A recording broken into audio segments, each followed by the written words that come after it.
Ladies and gentlemen, you are now listening to the Talking Nonsense About Impact Wrestling podcast. Cross the line in 3, 2, 1.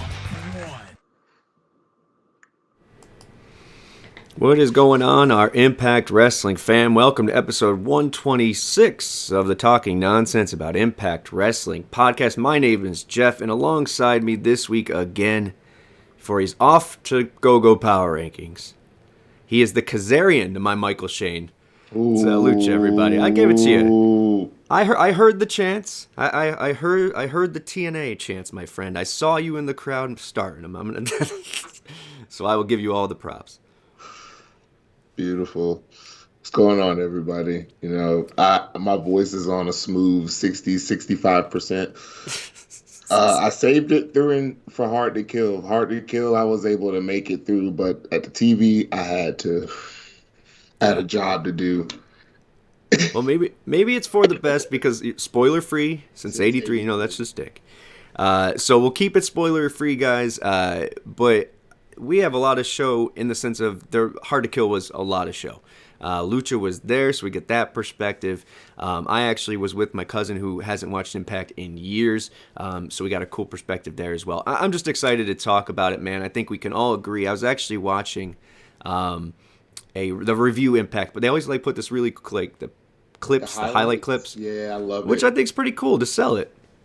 And I was checking that out, and I just commented. I was like, reading these comments is almost better than the pay-per-view itself. It was comment after comment of not just Impact fan, but oh shit, maybe I should take it seriously again. Oh shit, I should. Hard to Kill did its job, man. Proving Impact is hard to kill. We want to get to that, but I want to thank you guys for making the last episode of Lucha and I, one of our highest in a while, all around. So thank you guys. I know it's Impact's picking up. We're picking up. We love that. One friend at a time, one fan at a time. And it looks like Impact's doing their part on that end, and you guys are doing your part for us. So we appreciate that. And as we said, I got a little, whatever last week. That's on me. But Lucha will be joining the crew for GoGoPowerRankings this Tuesday, right after. So it's the after Hard to Kill special. So it'll be pretty awesome. And we got some things to talk about. We got some subjects after Hard to Kill. I want to give you a Mercedes update. I'll eat crow. I'll say, what's up, Millard? What's up, buddy? I'm not giving up on my hopes and dreams, but we'll talk about that. I think it's realistic. And we have some cool Rebellion. I mean, even, Sacrifice and No Surrender. The places they're picking are picking up. So I'm excited about that. We'll talk about that. And, of course, we'll talk about Frankie and Santino and everything in between. But you know where we're going to start. Oh, you got some? Quick question. You going to Rebellion? Well, I was actually. It's funny you say my friend was in town. I told you that in off air, and I was mentioning to him that the DMV here you can get a New York license plus, which lets you get into Canada without having to go through the visa stuff. Mm-hmm. And something told me I should get on that. So I don't know. I got a lot of time. I got till April. Was it 16th? But it's in Toronto, and right before that's in Windsor. So they're hitting Canada. Interesting.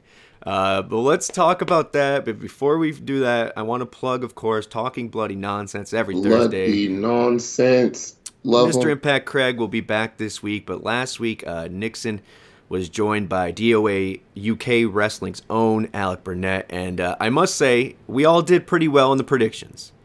But Alec, 8 of 9? 8 of 9. Damn. So, congratulations to you. Whatever that means, you get the little trophy this week. He gets the gold Mike Awesome card? He gets the gold Mike Awesome card. Oh, man. But Craig will be back this week. Check them out, man. And go check out their Ultimate Guide preview. Why not? Screw it. It was a great show. Why not reminisce? But let's reminisce on the Power Rankings. I don't know. I have no transition. But let's get into that. Let's get into Power Rankings right now. Some more from time. Number 10, Moose. Number 9, number 1 contender, Masha Slamovich. Number 8, the Juggernaut, Jordan Grace. Number 7, Eddie Edwards. Number 6, Digital Media Champion, Joe Hendry. Number 5, X Division Champion, Trey Miguel. Number 4, Tag Team Champions, the Motor City Machine Guns. Number 3, Steve Macklin. Number 2, World Champion, Josh Alexander. Number 1, World Champion, Mickie James.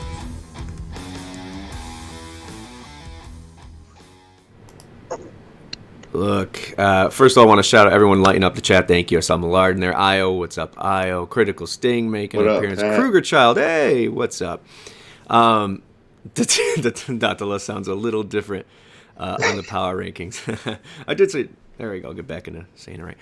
Yeah, it was just me this week. I think it's her birthday, if I'm not mistaken. Pretty sure, question mark. I don't want to say. Question mark? Well, hopefully Dantala's joining her birthday, so I did help her out there. I've been burnt from telling people happy birthday before. I don't want to do it again. It's not every day's everyone's birthday. We'll all celebrate. But man, we were talking about it. They couldn't hear it, so I'll mention it now.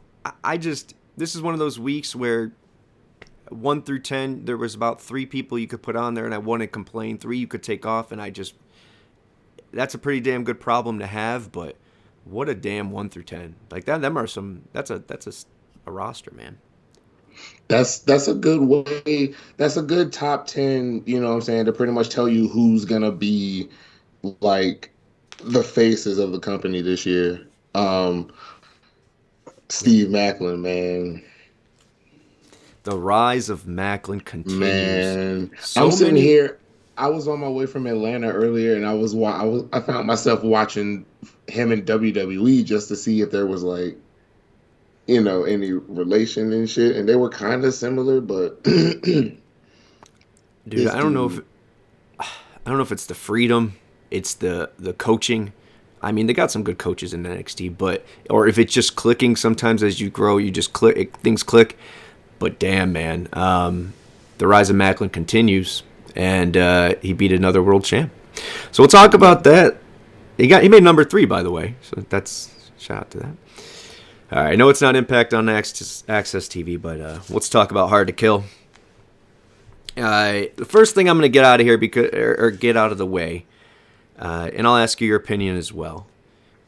And then, you haven't caught anything like clips or anything, or have you gone back and checked out some stuff? I watched that highlight video that they put out, the N1 mixtape. All right, that's what I just commented on. So cool, that works out.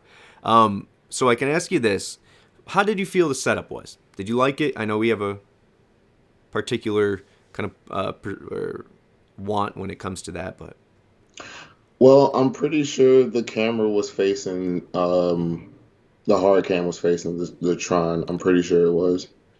This is kind of one of those setups where it didn't matter because like I loved it. Center stage is so dope. Yeah, it sounded good. It looked good. I think there were some things, and this is what I was going to say, was the only thing I will say that was my whatever, was the cameras were a little tight. And they got used to them, but when you're in a setup like that, it's going to be, you're tight. But it had a very ECW feel, and as it got better, you could tell as it got into it, they got into it as well as figuring it out and stuff. So I don't think it was as big of a issue as some had made it. But I want to get that out of the way because we have to be unbiased, transparent, and honest. But other than that, man, I'm going to sound like a homer the rest of this shit for the most part. Top to bottom, and let's start right at the countdown because it's not a pre-show when you have shit like this going on. Kushida picking up the win, getting the pin on Angels, by the way. But Angels, Yuya, Michael Jackson. Mike Jackson, the old buck himself. The old buck. Delirious taking the spot of Gujar. Io, your prediction. Yeah, it would have been blank out of 10, but I made sure we didn't get harmed for Gujar not being there or whatever it was. Yeah, half a point. Oh, no, that's right. No, that's wrong. I did let it go. The Tasha one is the one I didn't give anyone credit for. But Delirious taking place at Gujar, and then Bailey going there. So obviously a bunch of little stories in between here. Now that Delirious was in here, you got Yuya and Delirious. You got a little wink there to their little tag team on the fly. You got Bailey and Kenny King coming together once again to develop that storyline, which we love. Kushida coming back, and then Mike Jackson just doing Mike Jackson things. And, that's what I was going to get to a little bit in the house. But when I was watching it, my cousin saw Macklin. He's like, that is not the same dude. Like, that is that. And that's what I was going to get to. And from his perspective with this as well is, I was like, man, is this going to, Mike Jackson does the same, he hits his spots. It's cool. It's entertaining. But between the just giddiness of my cousin and then just seeing it myself in the crowd eat it up too, it doesn't get old. I enjoyed this shit, man, and this set the tone for it. What about in the crowd? What'd you guys think of this? We were live for Mike Jackson. I think Mike Jackson got the first TNA chant of the night. I think so. On the dive, was it? Yeah. Yep. Because I was like, oh shit. There was nothing else I could have chanted that made sense other than that, and the fact that it picked up is like, oh man, we ate that up. Everyone's fucking over, and that's kind of not a bad problem to have.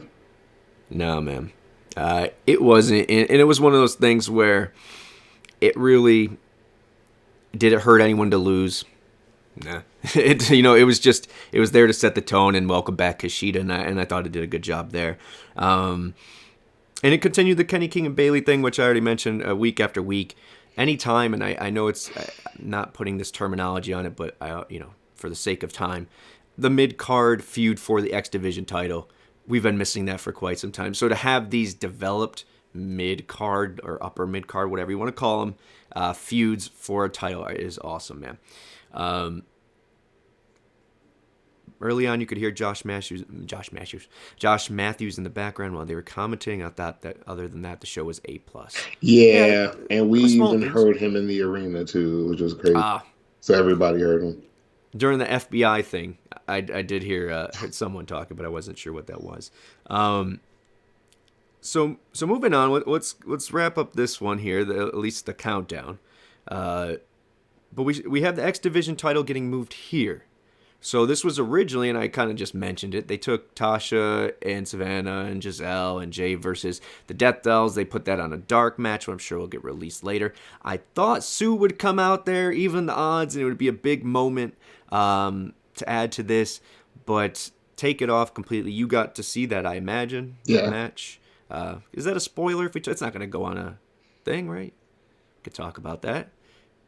I mean... it was a pretty good match. You know what I'm saying? Yeah, that's all I really got for it. Okay, fair enough. It was a good match. Like I said, everybody was over. You know what I'm saying? I don't really want to say who won because we still trying to be spoiler free, and it is a digital match. Who knows? Maybe people give a damn. Fair enough. So let's get to Trey and Black Truce here. Trey successfully defending it. Both dudes looking good. Black Truce still wrapped up, so we'll see where he's at. But Crazy Steve with the intro, everyone buying into this Friday the 13th thing, so that's awesome. Made it feel big time with Crazy Steve giving the intro, and neither looking, Black Truce or Crazy Steve looking weak throughout this because the spray paint, the kick, everything there, lightning spiral for the 1, 2, 3. It keeps going on. It keeps developing Trey into what he needs to become for this thing to work, and it's working really well. Black Truce looking awesome in the process. Great way to start the show. Your thoughts on that? It's like with how they doing Trey, it's kind of like a reverse comic book situation. Like, you got the like Spider-Man going through and trying to take out all these villains, you know what I'm saying? But in this case, you got like evil Spider-Man going through, and then we got like the Spanish Black Bull trying to be like, hey yo, you want to chill out? And he's like, nah, get out of here. So it's like a reverse dynamic, you know what I'm saying, in that regard. And that's why I'm kind of interested to see how far we're going to take this, because there's got to be a stipulation coming up at some point. Yeah, I can't see this just ending after that, weirdness there, or the cheating there. Unfinished business, so to speak. The greatest compliment I could give this, especially in center stage or at center stage, this, I always say this is the biggest one. It looked like a video game.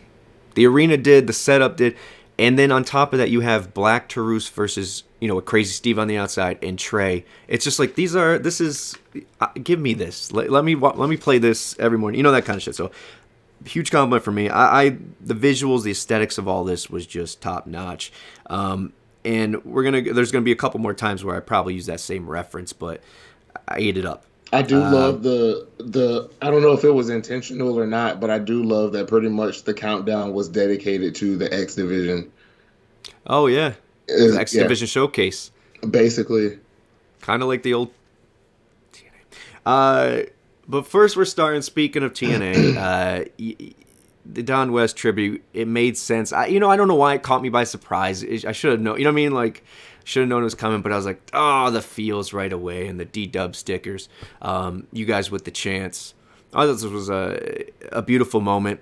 And unfortunately, obviously, someone has to pass for this to happen.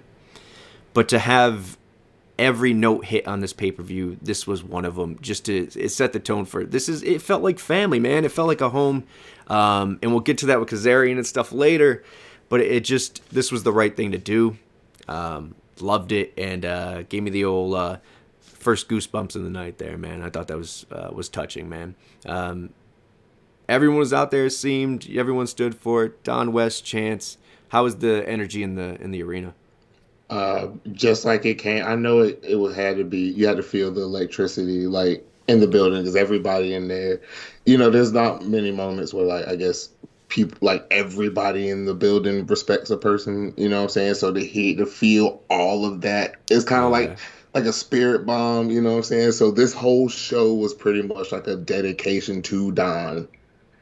There was, and you'll hear it on commentary, he hit some "you've got to be kidding me" man, and it felt right. Did he say someone got creamed? You know what's Oh, he just creamed him. I have to go back and check, because there's certain things I told you. I went back and watched the clips, that package there, and then restarted the pre-show, and it's just like certain things you notice that second time around, man. I'll giving you love on the spirit bomb there. Trey Parkside 7 Millard saying Trey is a future Bullet Club member and all over him.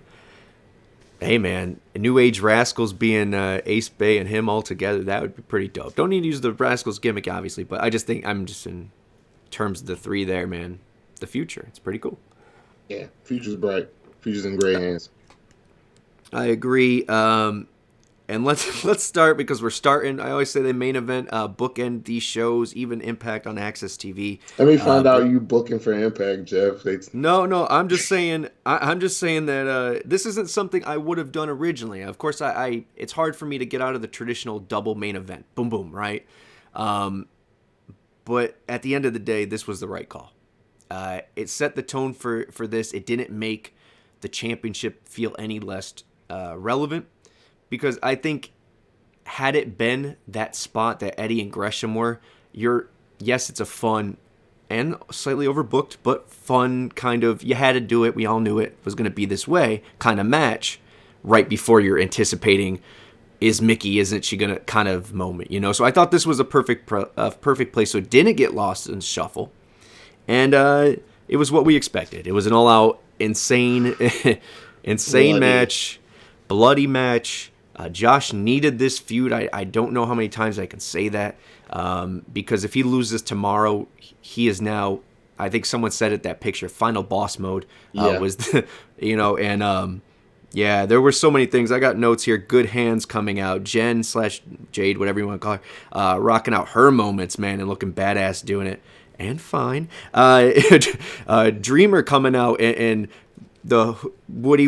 And my cousin's like, oh, he's going to, no, and we both kind of had that moment. Yeah, I was legit like, Tommy done turned, man. Tommy done turned, and we all kind of felt it. Like, at least the section I was in, so we were kind of like, oh man, we were kind of pissed. Yep, my brain was already going there, like, oh, this is gonna be ECW grief. I'm already being Debbie Downer, and then through the table. I was thinking this is about to be fucking busted open chapter of the Aces and Eights. Right, yeah. With the good hands, I guess would be the core there. But 76 Philly, welcome back, buddy. Full Metal Mayhem delivered and set a great tone for the show. Started the night going all out, ending on that splash. Oh my God, that splash! Look, I know we're not going to touch on Impact on Access TV. I don't know why I just look and say it all together. Impact on Access TM. But the Zoom call they did with Bully and Josh and Bully and Josh and Josh. That's why it's confusing. Bully, Josh, and Josh. Where he said, "Look, I conned you into this match. I can't go with you anymore. 60 minutes. I'm fit. Whatever you say. That's not me anymore. I needed to win. I needed you to accept this, and you did. You put yourself beautifully done." Because it explained exactly what was going to happen in this match. And needed to. We know he can't go 60. We know that, and the only reason that I'm not I love the younger guys when it comes to, vets and all that for the most part. The only reason I defended that is because Bully has wrestled that brawler style for so long that it can be masked. And when you put him in a position like this, he's going to succeed it. And they did, man. I thought this was great. And no matter what you say about Bully, one of the best facials when it comes to in the business.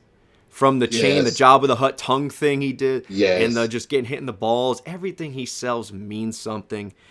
This was a damn fine setup for it. And then after he lost and after he tapped and he kind of came to, and we were chanting, you tapped out. He's just looking like, the fuck are y'all talking about? I didn't like. That's great. Did I tap out? I did tap out. There was a moment earlier when it started to get rough for him, and he looks, and you could tell, like, fear hit his eyes, and he hops right out of the ring and starts going up the ramp, and I'm like, damn, this is setting the tone. Good shit here, man. Kudos to both. And as we get further into this, it just looks more and more like Josh is dropping this to Macklin.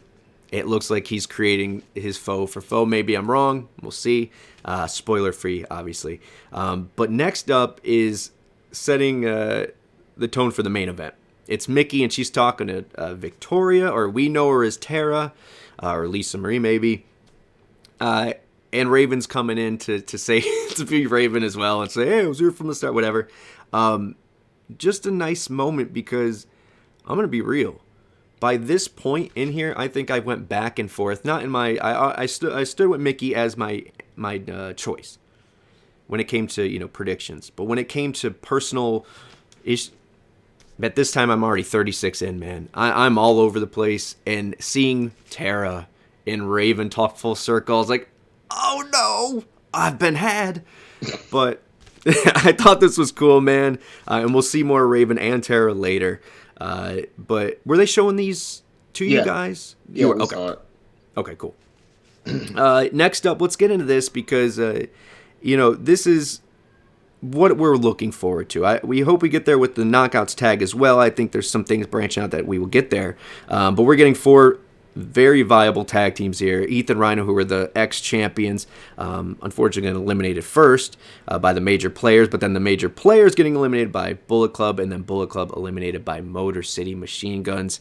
I know how you felt about it. I will say that the pop eventually came from Motor City, so I was happy. I know everyone's disappointed about BC. But I firmly believe, obviously, those kids are the foundation pieces. And them beating Motor City, I just think let's build it up and let's beat these, mainstays of this company for however long in Legends. And then give the belt to them. Let it mean something. Because then you can make the argument the first reign of Ace and Bay was one in a multi-man, and Motor City was already worn down by major play. So for substance purposes, I get it, but I understand the want. How did you feel? Is that where the temperament of the room felt? That's what I was picking up on TV. With this match and pretty much every other match on this card, this show should have been renamed Hard to Pick, because it's we were so everyone was torn. It was legit watching a tournament like a soccer tournament, and then you got every country's fans in the building, and Yeah. everyone's just, and then you got the people who also all flock to say fuck Matt Cardona, but it was, Yeah. yeah, we were mad, but it's Motor City. Right. You guys, everyone came around. And that's the thing is you don't have to be the show. You don't have to go along with what they want you to all the time. But to hit those moments when you should, like Motor City's holding the belt up, everyone clap. That's respect. I appreciate that. And I said it from the get, man. Hotlanta never disappoints. There might be things, and we all can say whatever, but that's everywhere. But, man, loud, creative, great crowd. So before we get too far into that, I know I kept Legends, Motor City Machine Guns, been in this company forever kind of thing. I think it will be a big monumental moment when BC does beat them, because I think that's where we're headed here. And I hope they give it a big feel moment. But talk about big feel moments. This was Goosebumps number 2 for me, man. Kazarian comes out.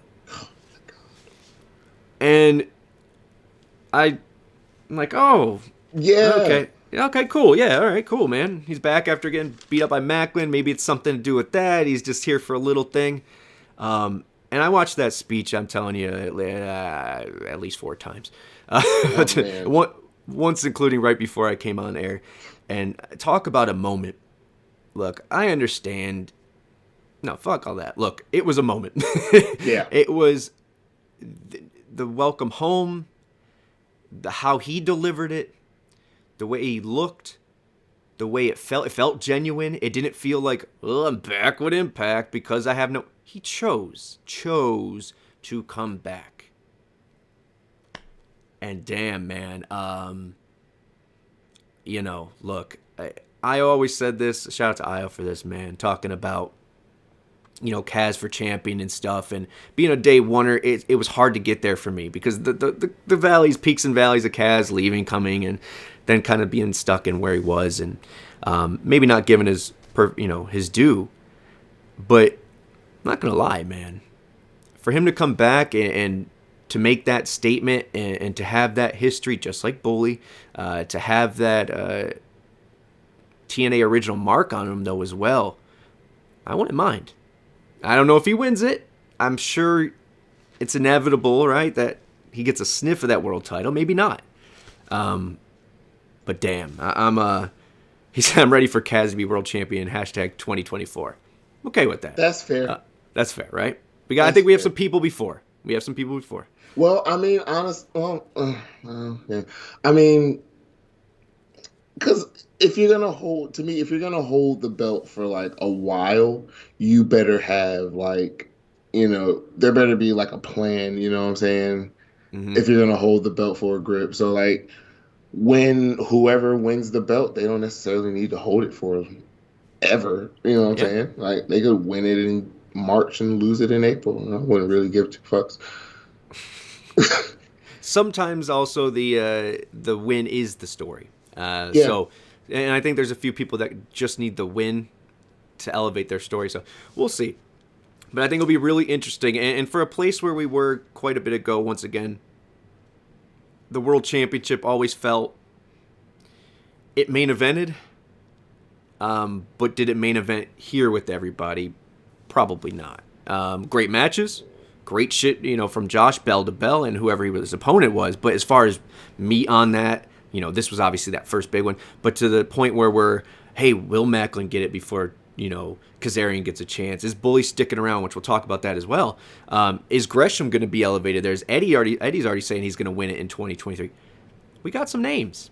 It's crazy how when Kaz left, he gets taken out by Macklin, but then we're sitting here talking about the top contenders for the belt now post Hard to Kill, and those are the first 2 names.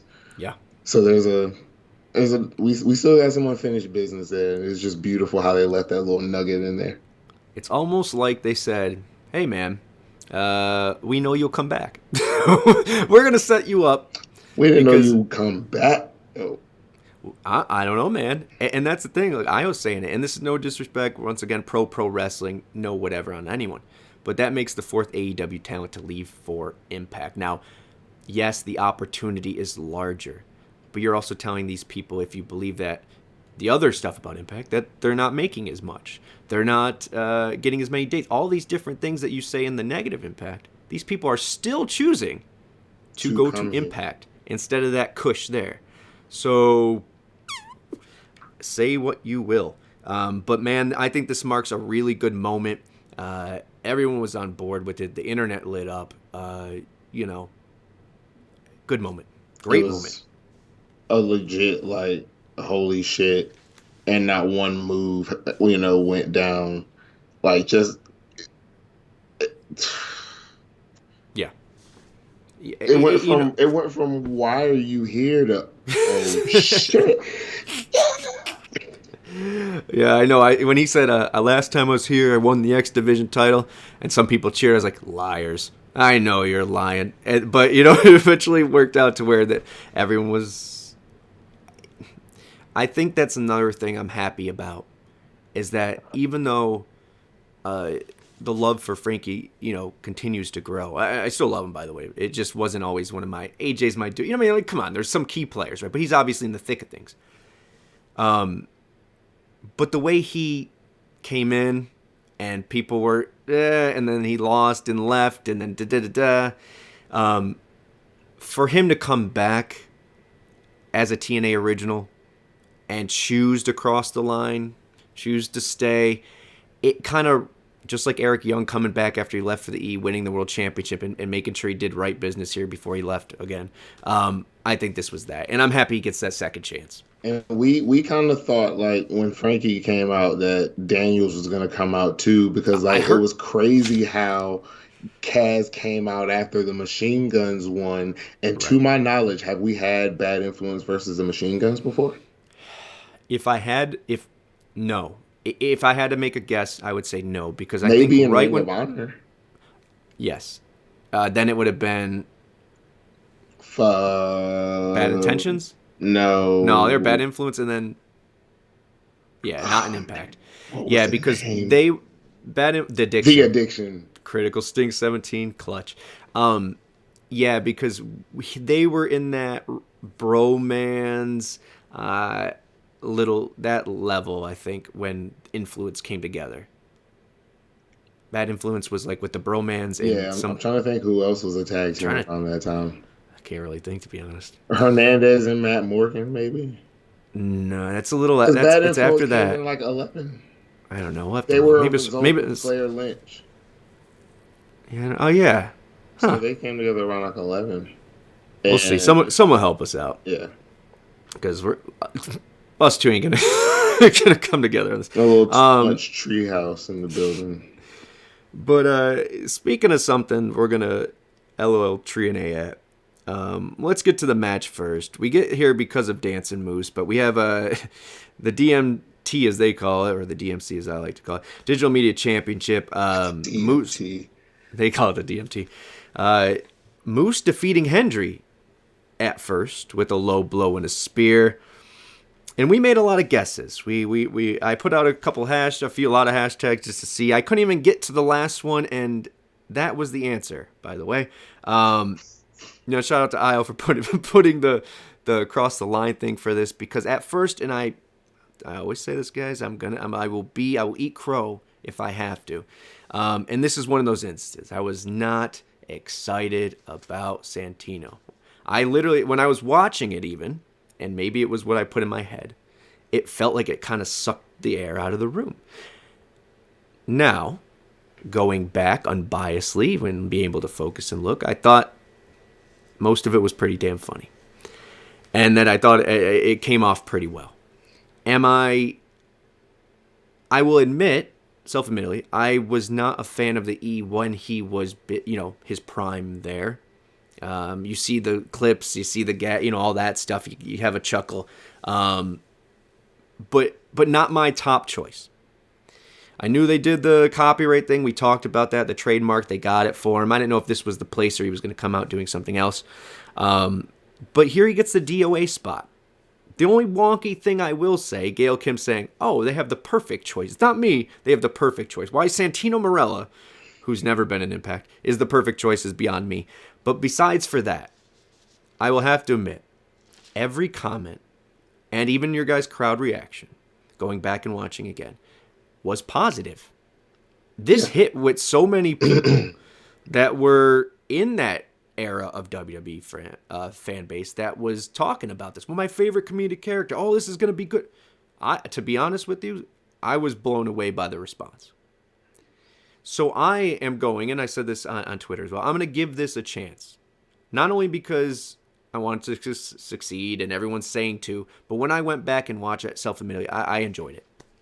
And I thought there was some funny shit. The only thing I have written down is disgusting, because I've never heard him say that. I'm lost in I need to catch up on my Santino, I guess. But I guess it's gonna be Santino, I guess with the cuffs off. You know what I'm saying? Because, Santino was coming up in like prime time, PG time. That's fair. And so, hey. Look, I don't think everything's going to hit. Once again, being a face and making comedy is hard. Go back and watch the episode of this show when they announced Johnny Swinger signed. And that's my point. They always get me wrong, or they always prove me wrong on these. If it was, if it was Johnny Swinger, there's been times where Heath came on board and totally turned it upside down for me. There's been quite a few. So not only for all the reasons am I giving it a chance. I just think it works, and we don't know how long it's going to be. What's that? No, Brian Myers, I enjoy. Not as much. But when he first got here. Right. Well, I don't think we anticipated what he would become in our eyes, at least. Bringing respect to that DMT/C. But yeah, man. Yeah, I hate him. I thought this was great. And the YouTube the views almost hit 200K. A lot of reasons to be optimistic about this and pleasantly surprised. But he reverses the decision, and Hendry gets the win here, so Hendry gets the belt back. That's my other little gripe. I don't like this, no matter if it was, Dixie Carter doing this, or insert person here who would have been a pop of a crazier choice. It doesn't matter. I'm not a big, no matter who's doing it, is my point. With the stop, go, reverse the decision, just because you kicked in the nuts. I mean, didn't Trey just do that in the pre-show? Yeah. I don't know. So other than that, you enjoyed it. You guys popped? We did. I mean, I was personally pissed that the match restarted. Because okay. I was like, oh shit, hell yeah, Moose the digital media champ. Like, you know what I'm saying? Credibility to the belt, like we've been saying for so long. But lineage continues. Exactly. But then the reversal of the decision. I mean, I guess it's as the authority would say, it was what was best for business. But I mean, we did pop for Santino. And what was crazy and kind of surprised me a little bit is like when Santino, like when you saw his name, I just look around and like people are genuinely like, yeah.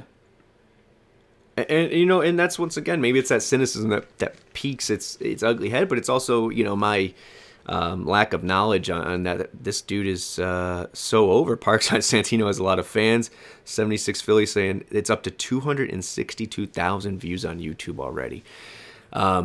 Look, man, once again, what's best for business is best for business, and the fact that people enjoyed this is all that matters. So I'm open ears, open eyes, and I guess for I'm too messed up. I was gonna say for being cynical about this, I'm a son of a bitch.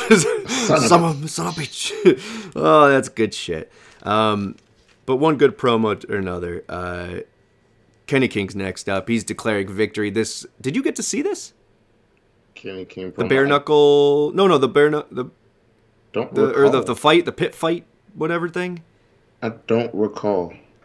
No, you would have saw with the I'm currently to Treehouse too. Oh, got you. So there is going to. It doesn't. That's not something that's like sticking to my bones as far as like stuff that I watched over the last 2 days.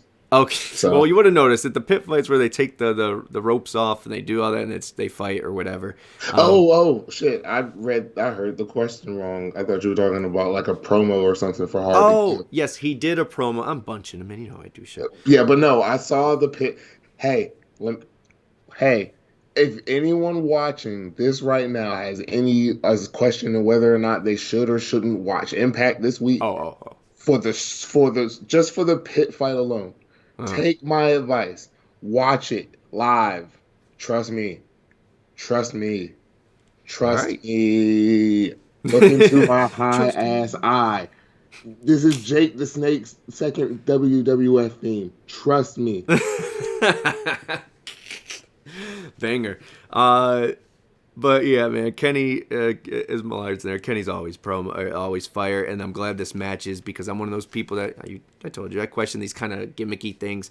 To hear that it's a must watch, it makes me very excited, but probably not as excited as this here, man. I said it earlier about the video game thing, but I have a bunch of stupid compliments, and another one is that Monday Night Raw Attitude Era where every match or every title match had like 4 contenders that were like, who the hell is going to win this? And who's going to pin who? Like, what? You know, this is what we got with this number 1 contendership match, man. Masha, who is back on course. Once again, I still think they took her off course. We'll get to that. Is going to pick up get up the pin here on Taylor Wilde. But Killer Kelly and Deonna Purrazzo all putting on a show, man. Shout out to Alec, by the way, also getting the only one getting this right with Masha. But the funny part about this is, even though whatever compliment I could come up with, man, between, you know, each of them looking this, all of them look like video game characters, all of them look fitting in like, you know, true stars that they are. The funny part is, you could take one of them out, replace it with any other knockout on the roster, and that match is still 4 stars, proving the depth of this knockouts division. I mean, when you have the main event 3 matches away, and your number 1 contendership match has 4 people in it, and any one of them could win, and no one would be mad at the choice, probably. I mean, you're doing some damn good shit. And then as far as to speak on the depth of the division, you talk about that 6 knockout tag for the digital exclusive. Like, you could have taken any of those 4 in that number 1 contenders out and put any of those 6 from that match, and you would have had the same result. A fire match.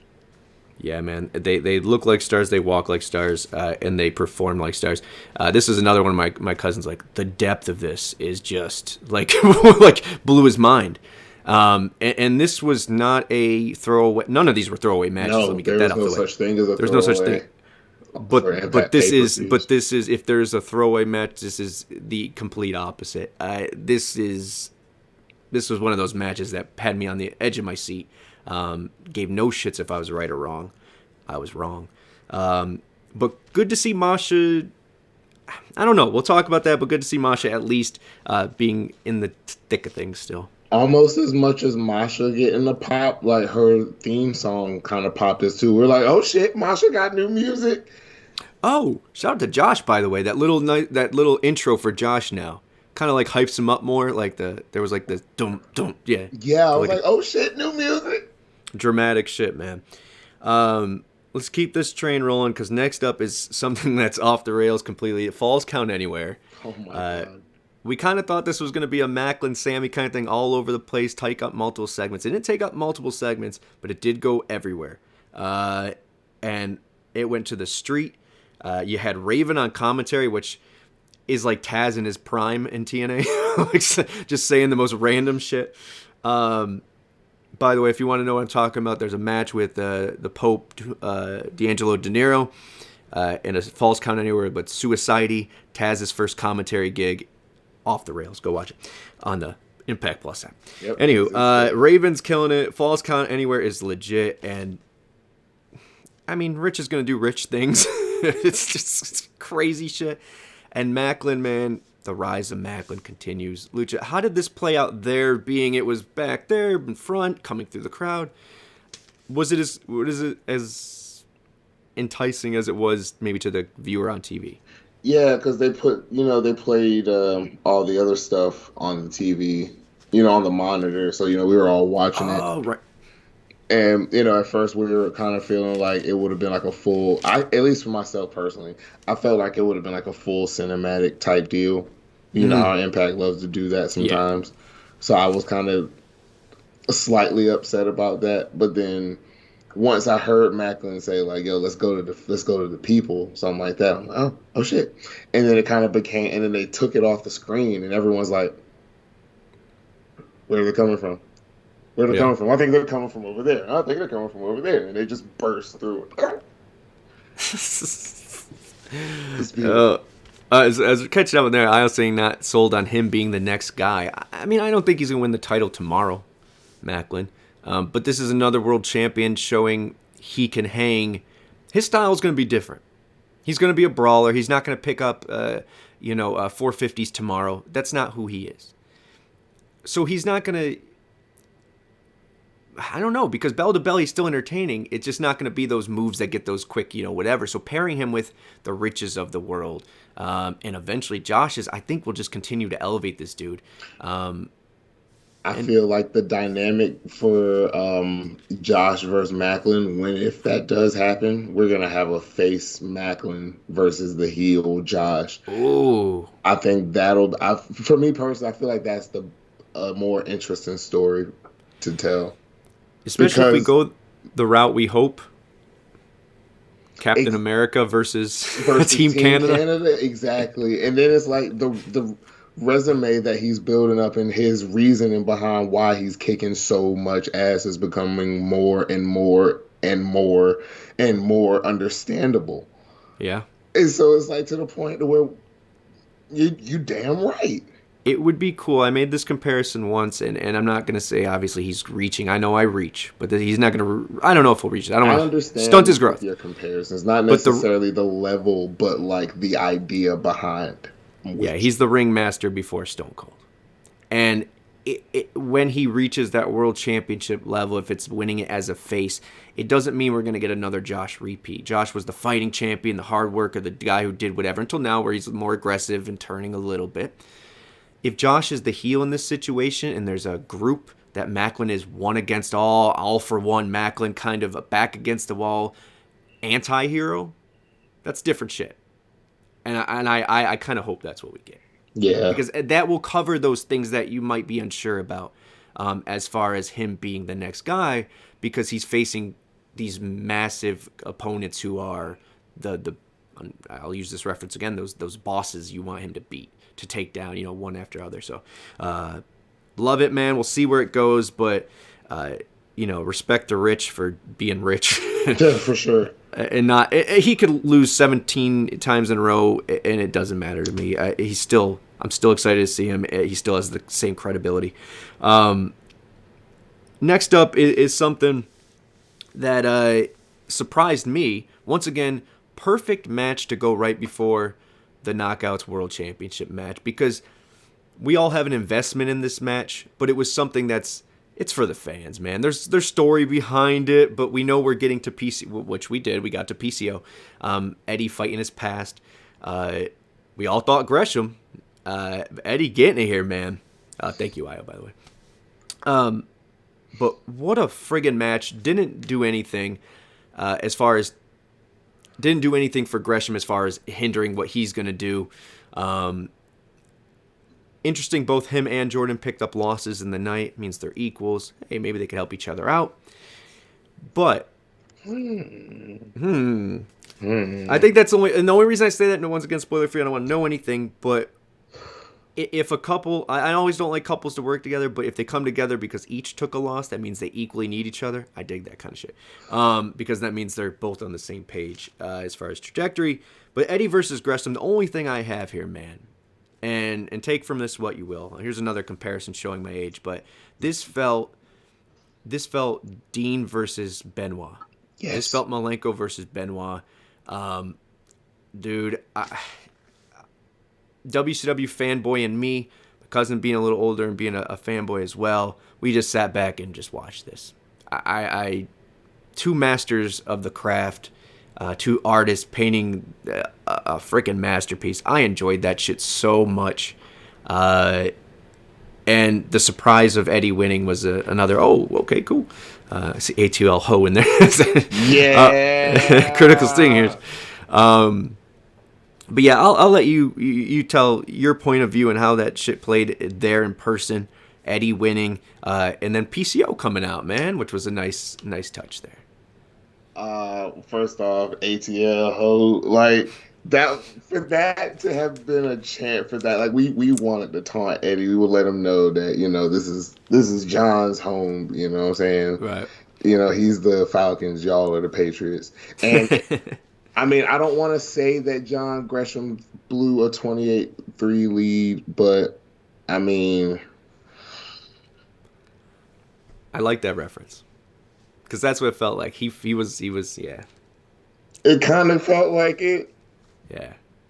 It didn't make him look weak, and that's because I think he whipped ass for most of the damn match, man. He was never, even though he was getting whatever, that back and forth, no one looked like, or it never looked like Eddie was getting that head up. You know what I mean? That leg up. Yeah. I thought it was a beautifully told match. I'm not gonna lie to you. At least for me, it's so hard booing Eddie Edwards because, like, first off, that's the homie. You know, me and him in history. But, like, Eddie's just so damn good. And, like, even in this role as, like, the Boston Brawler trying to fight his past to get back to the top, like, that story outline there, it's kind of hard to boo, but, oh, man. I love me some Eddie Edwards. Yeah. And I love and having Gresham aboard, man. I don't know if both of those guys will be on the path to world title or what this year or whenever. But once again, two dudes who video game. That's a roster you want to see cats like that. I mean, stacked. We're filling in some gaps with, you know, for some people, and I'll get to that when we talk about the bully thing. But let's move on to the world title because I mean, this is the last rodeo, and that's, you know, kind of the. I mean, it's called Hard to Kill. The whole build up, even though Josh and them killed it, Bully killed it. You know, this was the antithesis of what this was all about. Yeah. And look, there were moments where I was standing up, sitting down, on the edge of my seat, pacing back and forth. I'm not gonna lie, I was marking out for this. I did not know which way it was gonna go. They had so many things that the breadcrumb follower in me would say, oh, they're going on last. Tara's there, Raven's there, her family's there, Magnus isn't there, so does that mean he would not miss her retiring? So there were so many things, the video package on this past couple weeks, so much shit. The last stop on Jordan's jacket. By the way, Jordan looking fire. Mickey as well. Man. The entrance, that was another thing. Mickey's entrance, and that homage to her heritage. Bro, every note hit here, and had one not, the allure of it all played a part. I thought it was kudos to everyone involved in this. It looked great, sounded great, edge of my seat. And we'll talk about something about the match. I want to get your opinion on it, just in general. And then there's something we got to talk about as far as oh yeah, okay, I already hit on it. That tap. But we'll get to that. But as far as how it all played, I didn't see it. Okay, so we'll talk about that. But as far as how it came off, how you guys reacted, if that's an indication you loved it. But were you guys on the edge of your seat as much as I was? Yes. Real quick though, one thing about Mickey's entrance, like, I guess there was a drummer like in my direct path of where she was, like, you know, down in her shit. Mm-hmm. So I didn't see her there at all. Like, I was expecting, you know, for them to do their thing, and then she just like run out. You know what I'm saying? Yeah. So then, like, once her music hit, and the next thing you know, I just see her running. I'm like, is motherfucker the Ultimate Warrior? Like, where did you come from? Yeah, man. It's the power of the people, man. Exactly. I had to go see it on Twitter to see, like, what happened. Okay. I basically watched the show, like, live in person, and then I went back and watched it again on Twitter. It was so, man. Oh my God, You thought you thought she booyaka she came out the I'm damn telling ramp. you, whole Rey Mysterio shit. Oh shit. Who's that jumping out the sky? Oh my, it's Mickey. Mickie. No, she's not Y. Never mind. Yeah. Yeah, man. Look, let's talk about the tap real quick. We'll talk about that because we could spend the next hour praising this match. Oh, you want to add one more small. Yeah. Just the full circleness for me personally live. Like I saw her return live at Slammiversary, right? And then I saw her, and I was at a moment where I didn't know if I was gonna see her retirement live or see her win the title live. So like that was a crazy crossroads for me to be at. And either way, seeing it come full circle, and we were that close. And at center stage where she went home after losing to Chelsea. So there's so much depth in that for you, for the story, the last rodeo. It was just a beautifully told story, man, that I thought she was going to lose. Not originally, but I'm talking through the match. I was like, oh, shit, this is the moment. Tara's crying before the match starts. Mickie already has tears in her eye. I'm like, son of a bitch, these people. Tara was 12 feet away from me, and she was on the edge of her seat, which made me more, like, energized and made me want to be on the edge of my seat as well. Yeah. Like, her reacting kind of even brought out my reacting a little bit, because I was kind of gassed, because, they gave us a lot of good stuff up to that point, but, like, she helped me get back on track, and seeing her, like, on the edge, too, was crazy. I said it, and I don't know if I articulated it as good as I like to, but every piece of that, from Tara being there and selling it as well as she did, and, Raven, like I said, and then her family, everything, man. Man, they sold me a ticket. Yeah, they did their job. If that's what wrestling is supposed to be. And they nailed it, man. Another moment. I don't know where it ends. I do know when it ended at 10:48. I had a tweet already ready for 10:58. I was breathing into existence. I had followed the breadcrumbs. I had my whatever.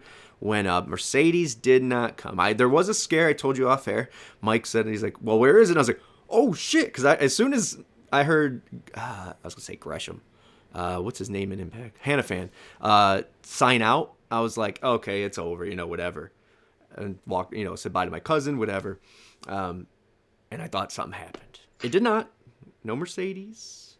So y'all didn't see her whole speech that she gave after the show? Mickie. Yeah. No. Okay, because I was thinking that, the cameras were rolling that whole time. And y'all saw this whole speech thing. So, there was an extra couple minutes where I was on the edge of my seat where I thought, oh, well, maybe Mercedes is going to pop up after this speech. You know what I'm saying? Yeah. So. Okay. Yeah, no, not for us. It ended about 12 minutes earlier, about 10 minutes early. And look, I'm not holding out hope for shits and gigs. I just think there's a lot to play, and we'll touch on that. I don't want to get too far ahead. We'll talk about that in Hot Topics, but I want to hit the poll results because you got them for us, right? And I think the reception to this was pretty damn good. And for myself, I'm gonna go A- on this for me. I know we all sat there when the logo flashed on the feed. Yeah, see, that's what I missed. So I thought maybe something happened, but. Yeah, we'll talk about the poll results. For me, it was definitely an A. The only reason I give mine is because there's, obviously there's things. But how about you, man? From the atmosphere, in the crowd, being with all the fans, it really being there made it feel like 2008 Impact Zone. Yeah, it felt like that in person. I don't know if that came across on TV like that, but at least here, where we were, everyone was watching it back, the pieces I did, and also the things I heard, the chants and all that, and also the setup. It just felt like I said earlier. It felt like an ECW. It felt like TNA, man. Because there were things that even I popped at that. Usually there's moments where someone will say something or something happens and sometimes the crowd don't pick up on it, and then I'm at home like, oh, or yay, whatever. there was moments like that you guys were hitting on, that the crowd was hitting on. It felt like every note that Impact went for was something you guys heard before and were reacting to as such. Like, that's what blew my mind with the Santino response and all these other things. I'm just like, damn, these people are behind everything. Even when Motor City won instead of Bullet Club. Oh, man, that's not my team. But, like, it was just, it's still Motor City, so you can't be mad at Motor City. It hit. It felt like it should have, and man, hats off to everyone in Atlanta. But and put on the show. But what did the people say, Lucha? Well, the people seem to be, in tune with us. 76% went with A. That's the highest I've ever seen. Okay. What about B? Do we got any D's, little D's? There's no little D energy. Like, everyone, at the very least, thought the show was cool to pretty damn good. 5% C, 19% B. But like you said, I guess the highest ever, 76% voted A. Because, Yeah, we saw the show. Yeah. Well, we talked about it. We saw it. Do you guys agree, man? Light up the chat. Light up the comments. I think everything was pretty. Even the people that generally are naysayers or find something, everyone found something positive to say. You don't need to, and it wasn't forced. It was organic, and man, what a damn good show. I think this is, well, it is. It's the launch of 2023, but there's more to come. And you obviously being there for the fallout know that. And as Io said, trended number 5 on Friday night. All right, so we got some hot topics to get to. We won't keep you all but too long. Lucha's got a tape, and I am gassed. I'm going to be real. What a week. But since we already talked about the Mercedes stuff, and I've been going on for about 2 weeks now, following the breadcrumbs, getting you guys hyped maybe, I'm still a believer. And there's some dates that fall into play here. Because then I thought about it. I said the thing about Masha, and they gave her the number 1 contendership. So obviously keeping her relevant in whatever. But I don't see her beating Mickey. I see Mickey beating some credible opponents. Boom, boom, boom. I just can't see after, let me get these dates right. When is her date for New Japan in California? February. Oh, it was February. Oh, is it February 18th? February 18th. Right, the week after, I believe, is No Surrender in Vegas. And then April 16th is Rebellion. I don't know. Io says February 18th. From my point of view, trying to pick up the pieces of my incorrectness off the ground to try to still stand behind my decision. I still do too. Yeah, it's like if she would have came, it wouldn't have made sense if she came now, I guess.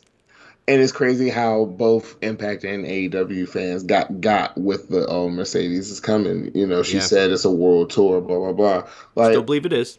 Yeah, but she's still dealing with Japan and whatnot. I think she said Japan is the first stop. So she's not gonna go and sit here and sleep in Impact and then go sleep in AEW. And she still hasn't even gotten the New Japan belt and done anything over there yet. So that's the reach on my end, is not thinking, following the breadcrumbs, but not thinking the logic.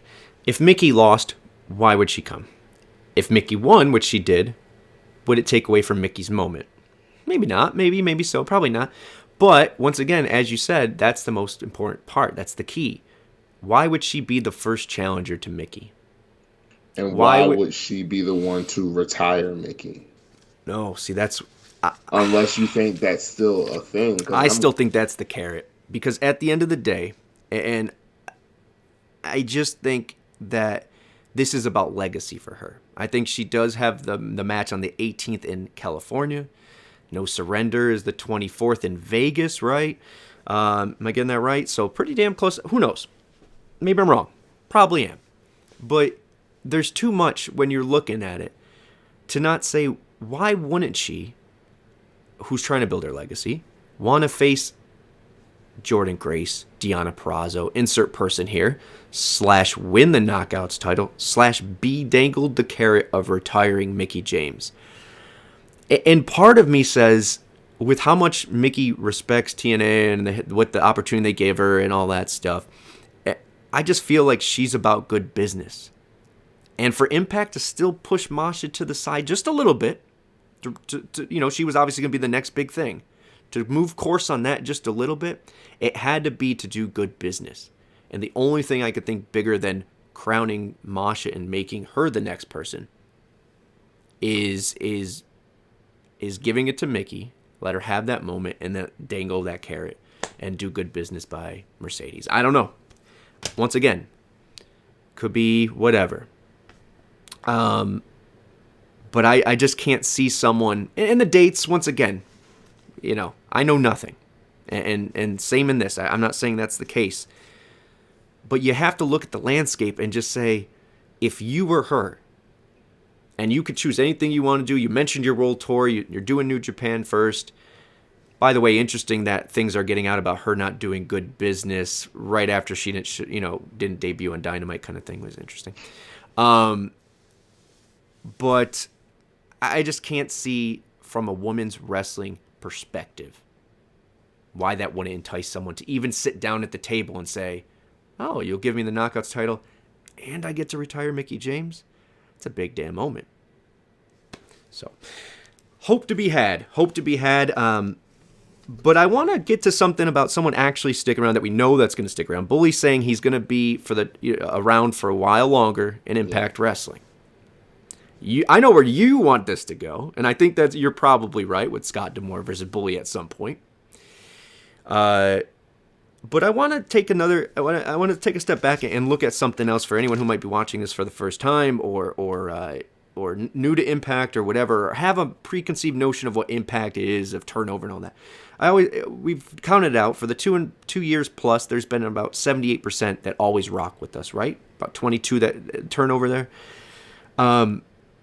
But in this year, and I know I'm missing a lot, we bring in Jonathan Gresham, Joe Hendry, Frankie Kazarian, if you want to consider that, within a year span here, because whatever, and Bully Ray. We re-signed Chris Bay, Rich Swann, Tasha Steeles, Brian Myers, PCO, Johnny Swinger. And this is just me off the top of my head. I was doodling around. So please correct me, guys. I know there's more. So for a company that's always losing people, and they're on the brink of, man, you say it all the time. They fill back up. And for us to replace some names that were a dagger, that's a pretty damn good crop to keep. And it's a pretty damn good crop to bring in when we're talking Joe Hendry, who could be a future champion. We're talking Gresham, who could be a future champion. We're talking Bully, who gave us the damn good program that was him and Josh. So, and Kazarian, who could be a future champion. I mean, I'll still call Bully a future champion because something about me just feels like him holding the DMC just feels right. Who's that, Bully? Yeah. Hey.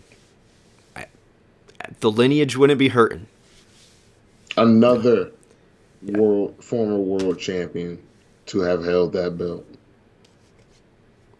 Yeah, Jordan. Rich. And then, well, if Moose should be Cardona. That's true. Other places, that's fair enough. Yeah, maybe. I mean, with it being the NWA belt. Oh yeah, he did. Oh yeah. Yeah, he had it at the same time. Forgot about that. That's right. Which, I mean, hey, come on now.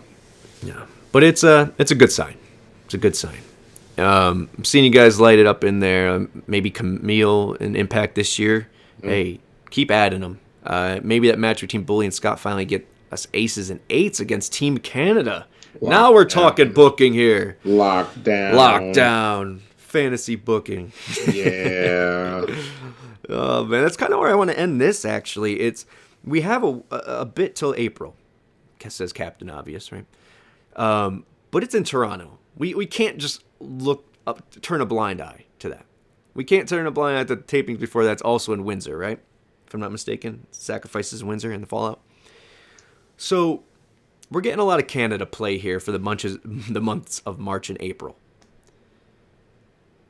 It just feels right. I know we're homers, and I know we keep floating this out. But if that's the game, if Josh being heel or first taking care of business with Bully and needing Team Canada versus maybe Aces and Eights or Good Hands and whatever you want to call it. What do you think we're looking at for Rebellion? Is there anything so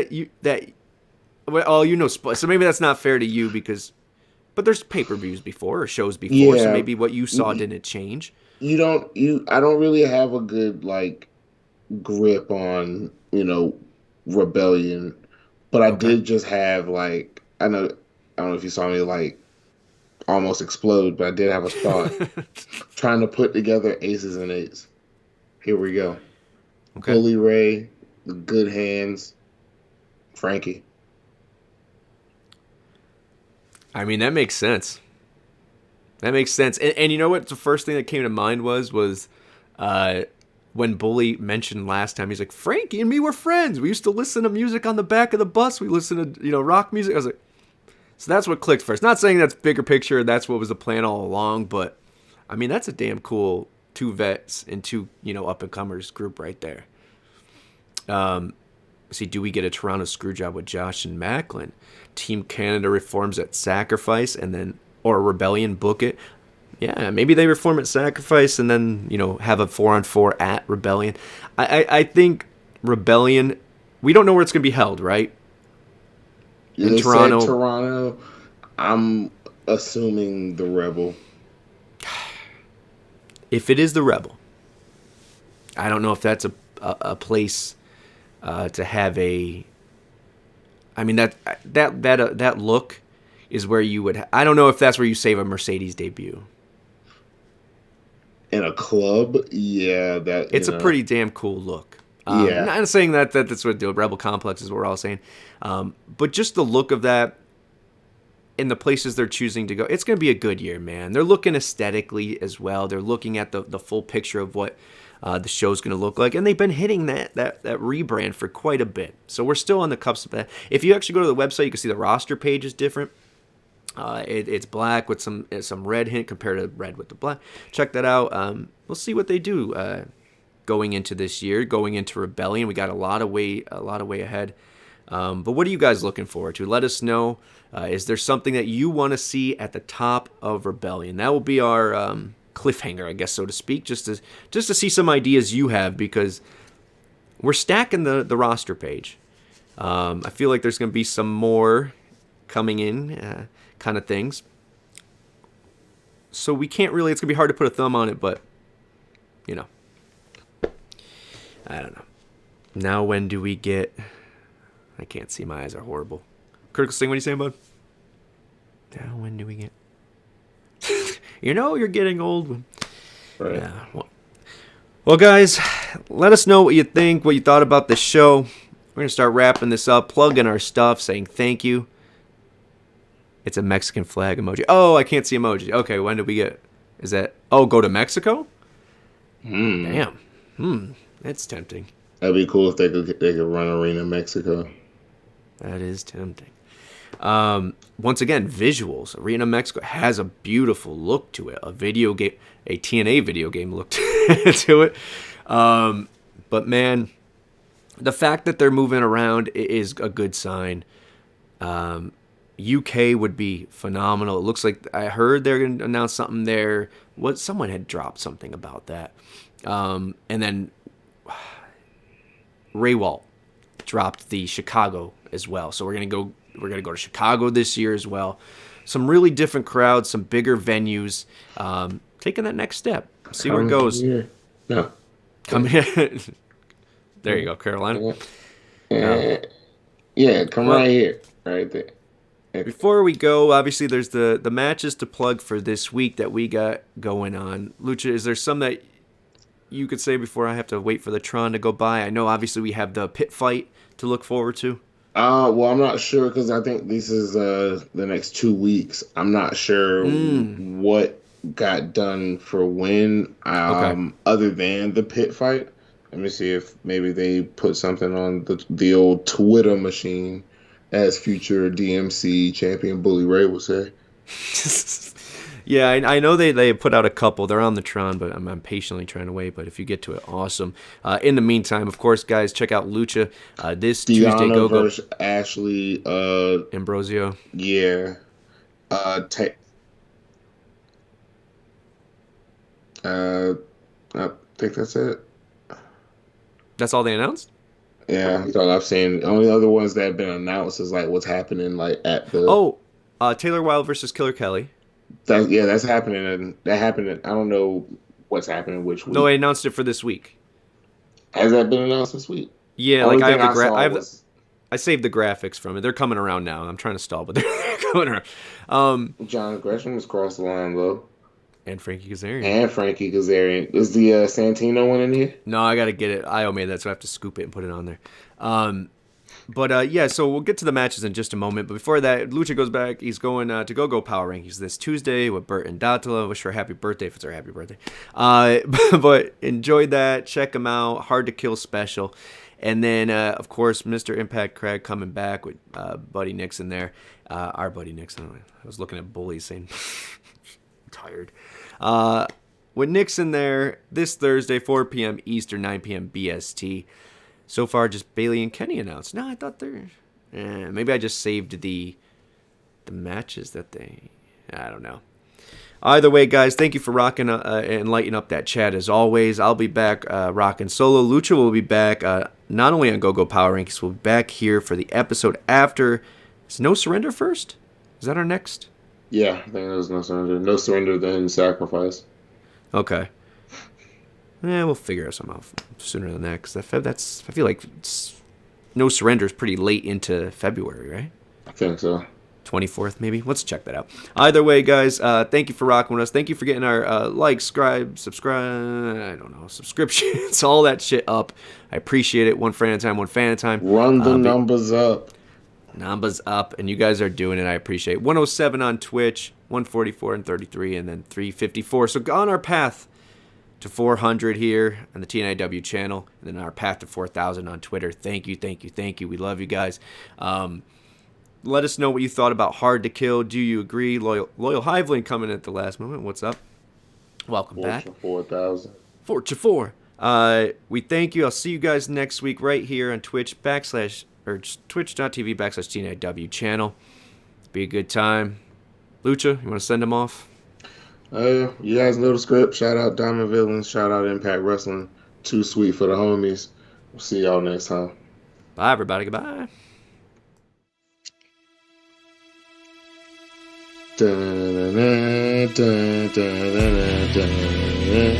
Like, subscribe, be friend.